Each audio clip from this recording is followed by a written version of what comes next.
ओम नमो भगवते वासुदेवाय। आप सभी भक्तों का हार्दिक स्वागत है। आज प्रस्तुत है संकल्प और भक्ति की वो अद्भुत गाथा जो एक बालक को ब्रह्मांड का अटल नक्षत्र बना देती है। कथा आरंभ करने से पूर्व कृपया वीडियो को लाइक, शेयर और चैनल को सब्सक्राइब कर बेल आइकन अवश्य दबा दें ताकि कोई भी दिव्य कथा आपसे छूटे नहीं।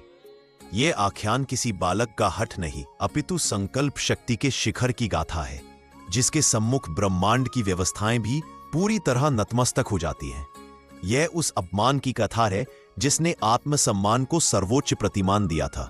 यह उन अश्रुओं की कहानी है जिन्होंने भक्ति का एक ऐसा महासागर बनाया जिसमें आज भी मानवता डुबकी लगाकर स्वयं को परम धन्य करती है। यह उस परम दिव्य बालक ध्रुव की गाथा है जिसके 5 वर्ष के कोमल चरणों ने राजमहल से वैकुंठ के द्वार तक का संपूर्ण मार्ग सहज ही माप लिया था। ब्रह्मा जी के मानस पुत्र मनु के वंश में धर्मस्तंभ महाराज उत्तानपाद का राज्य था। एक विशाल और वैभवशाली साम्राज्य था। महाराज प्रत्येक दृष्टि से तो आदर्श थे, किंतु उनका हृदय सांसारिक मोह में था। उनकी 2 रानियां थीं। एक ज्येष्ठ महारानी सुनीति जो अपने नाम के अनुरूप ही धर्मपरायण थी किंतु राजा के द्वारा उपेक्षिता रही, और दूसरी कनिष्ठ थी सुरुचि जो राजा को अपने प्राणों से भी अधिक प्रिय थी। वे अपने लावण्य से राजा के चित्त पर पूर्ण रूप से एक अधिकार रखती थी। राजा का स्नेह सुरुचि के प्रति इतना अंधा था कि वे सुनीति और ध्रुव के प्रति अपने कर्तव्य को भी पूरी तरह भूल जाते थे। एक दिवस राजसभा पूर्ण वैभव से सुशोभित थी।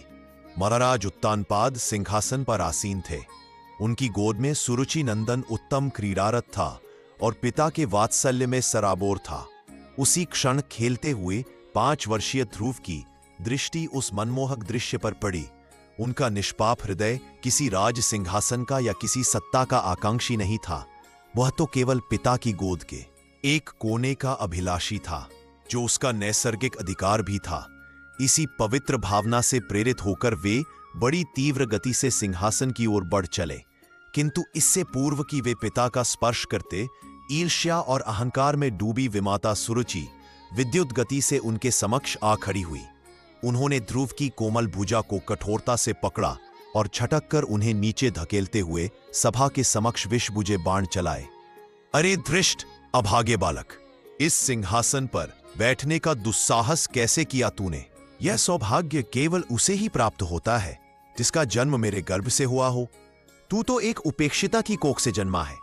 यदि राज सिंहासन का मोह तेरे मन में है तो जा, राजमहल से दूर वन में जाकर उस आदि पुरुष नारायण का तप कर। उनसे वर मांग कि अगला जन्म तुझे मेरे गर्भ से प्राप्त हो। अपमान के ये शब्द धधकते अंगारों की भांति थे जो ध्रुव के कोमल हृदय में गहरे धस गए, किंतु उस पीड़ा पर अंतिम और घातक प्रहार उनके पिता राजा उत्तानपाद के मौन ने किया। वे अपनी प्रिय रानी के इस घोर अन्याय के विरुद्ध एक भी शब्द न कह सके और कायरतापूर्वक नेत्र झुकाए पाषाणवत ही बैठे रहे। जिस पिता की गोद संरक्षण का अंतिम आश्रय है, उसी की उपस्थिति में हुआ यह सार्वजनिक तिरस्कार ध्रुव के लिए मृत्युदंड से भी भयानक था। उनका बाल संसार एक ही क्षण में ध्वस्त हो गया। मर्माहत सिसकते हुए, नेत्रों से अविरल अश्रुधारा बहाते वे अपनी मां महारानी सुनीति के कक्ष की ओर भागे। धर्मपरायण सुनीति ने जब अपने पुत्र की दशा देखी तो उनका मातृ हृदय भी करुणा से विदीर्ण हुआ, किंतु वे एक साधारण स्त्री नहीं थी। वे जानती थीं कि अपमान के विष का उपचार वैराग्य के अमृत से होता है। उन्होंने ध्रुव के आंसू पोंछते हुए कहा, पुत्र विलाप मत कर। तुम्हारी विमाता ने जो कहा वह परम सत्य की ओर संकेत है। इस नश्वर जगत में पद और स्नेह केवल कर्मों का ही फल है, अतः किसी क्षणभंगुर देह की गोद के लिए शोक करना व्यर्थ है। यदि तुम्हें आश्रय चाहिए ही तो उस परम पिता की शरण में जाओ जिनकी विराट गोद में अनंत ब्रह्मांड आश्रय लेते हैं। उन श्री हरि नारायण की आराधना करो जिनकी कृपा से ही ब्रह्मा जी ने सृष्टि रची थी। वे ही तुम्हें अविनाशी अचल पद देंगे। मां के इन शब्दों ने जैसे चमत्कार कर दिया।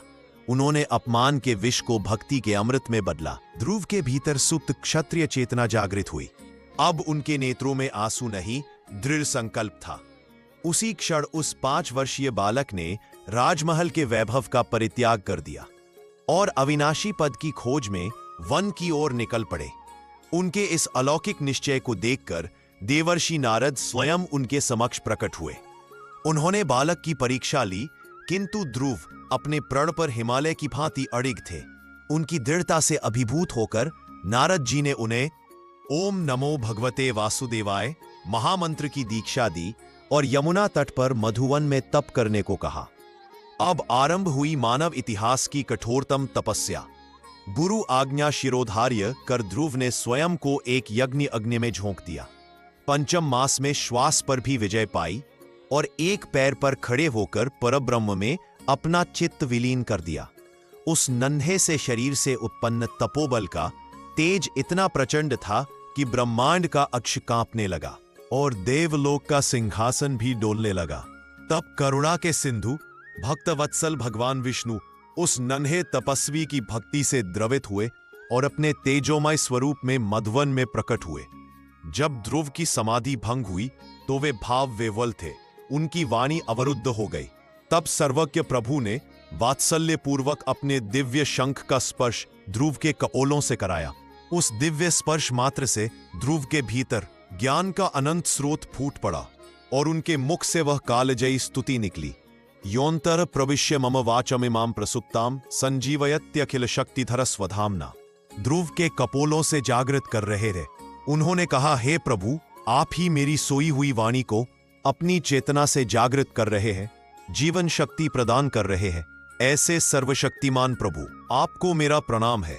स्थानाभिलाषी तपसे स्थितो हम त्वाम प्राप्तवान देव मुनीन्द्र गुह्यम काचम विचिन्वन्नपि दिव्य रत्नम स्वामिन कृतार्थोस्मि वरम न याचे। मैं तो एक तुच्छ सांसारिक पद की अभिलाषा में इस कठोर तप में प्रवृत्त हुआ था, किंतु मुझे आप मिल गए।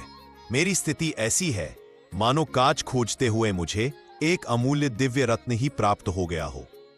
हे स्वामी, मैं कृतार्थ हो गया, अब मुझे कोई वर नहीं चाहिए। ध्रुव की इस ज्ञानमयी स्तुति को सुनकर भगवान विष्णु परम प्रसन्न हुए। उन्होंने कहा, हे राजकुमार, तुम्हारी भक्ति से मैं अभिभूत हूं। मैं तुम्हें वह अचल ज्योतिर्मय ध्रुवलोक प्रदान कर आहूं, किंतु अभी तुम अपने राज्य में लौट जाओ और धर्मपूर्वक शासन करो। भगवान का आशीर्वाद पाकर जब ब्रह्म तेज से दीप्तिमान ध्रुव अपनी राजधानी की ओर लौटे तो उनके स्वागत के लिए अभूतपूर्व जन समुद्र उमड़ा।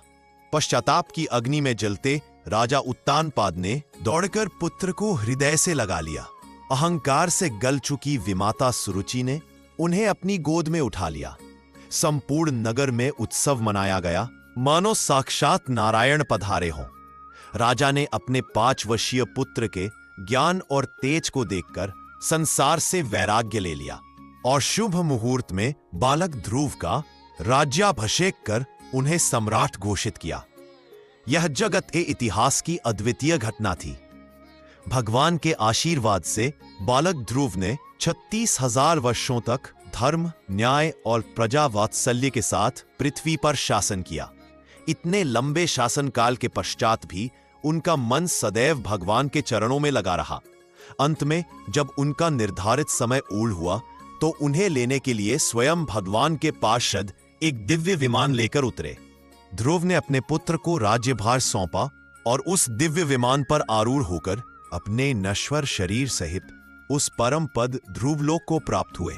आज भी जब रात्रि के अंधकार में आकाश की ओर दृष्टि जाती है तो उत्तर दिशा में अटल, स्थिर और देदीप्यमान वह ध्रुव तारा हमें यही स्मरण कराता है कि यदि संकल्प में ध्रुव जैसी दृढ़ता हो, हृदय में सुनीति जैसी धर्म प्रेरणा हो और लक्ष्य नारायण के चरण ही हो, तो साधारण मनुष्य भी अपमान की धूल से उठकर ब्रह्मांड का सबसे अटल नक्षत्र बन सकता है।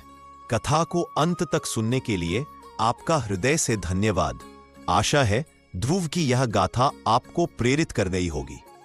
अपना स्नेह दर्शाने के लिए वीडियो को लाइक करें, ज्ञान बांटने के लिए शेयर करें और हमसे जुड़े रहने के लिए चैनल को सब्सक्राइब कर बेल आइकन अवश्य दबाएं। कमेंट में अपनी प्रतिक्रिया दें और बताएं कि आप अगली कथा किस विषय पर सुनना चाहेंगे। जय श्री हरि।